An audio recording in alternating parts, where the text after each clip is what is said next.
my name is Abby Lynch and I'm the Teen Services Librarian at the Brookfield Library, back for another week of Teen Book Talks. May is Asian and Pacific Islander American Heritage Month, so I thought we would celebrate by doing a roundup of 5 books by Asian American authors and illustrators. The first book that I'd like to highlight today is Arusha and the End of Time by Roshani, Chokshi. And that is a story about Arusha, who is known to occasionally stretch the truth to fit in at school. Then one day, some of her classmates go visit her at the museum where she and her mother live and work, and try and catch her in a lie. But instead of catching her in a lie, she accidentally ends up freeing an ancient demon, and it freezes her mother and her classmates in time. So she has to go and find a way to unfreeze them and save the world. This is a great story.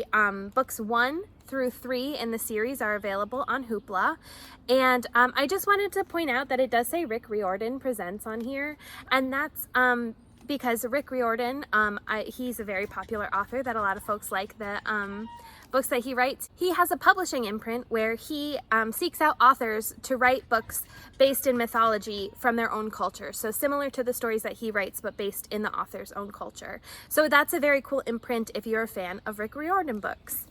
Our next book today is for the historical fiction fans, and that's The Downstairs Girl by Stacey Lee. By day, Jo Kwon works as a lady's maid for the cruel daughter of one of the wealthiest men in Atlanta. But by night, Jo is secretly the author of a newspaper advice column under the pseudonym Dear Sweetie.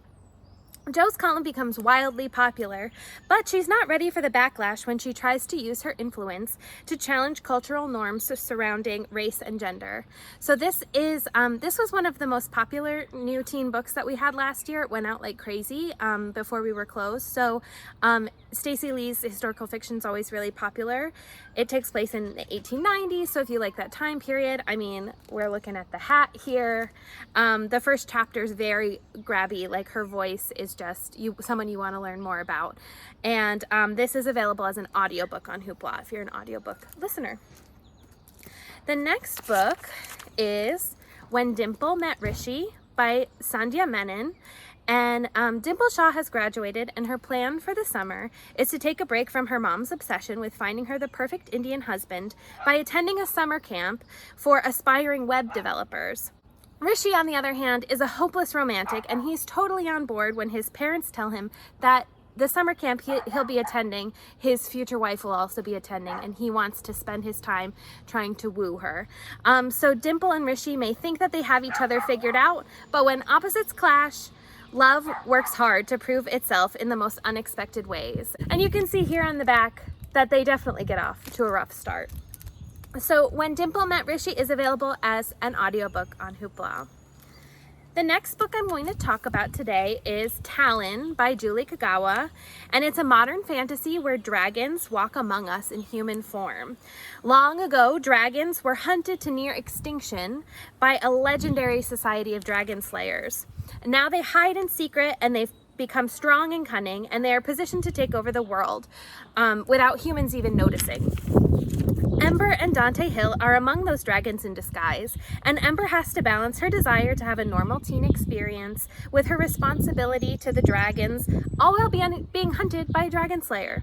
So this one is great if you're looking for a series, because I think either most of, if not all of, the series is available on Hoopla in both ebook and audiobook format. So that's Talon by Julie Kagawa.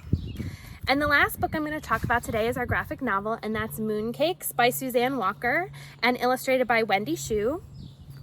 And this tells a story of a teen witch named Nova Wong who follows reports of a white wolf in the woods and discovers her childhood crush, werewolf Tam Lang, battling a horse demon. Now, against the background of a slowly rekindling romance, Tam and Nova must investigate the dark supernatural forces eager to claim wolf magic for evil. So I haven't read this one yet, but I ordered a copy for myself because our copy was taking so long to get in when we first initially ordered it. It's got, this, if you've been watching these videos, these are the kinds of colors that I just love in a graphic novel. It's a very cozy autumnal pattern with still bright colors. So if you like a little bit of a cozy supernatural graphic novel, you're going to want to check out Mooncakes, and that's available on Hoopla as well. Thank you so much for watching again, and we look forward to seeing you next week for some more book talks. Take care.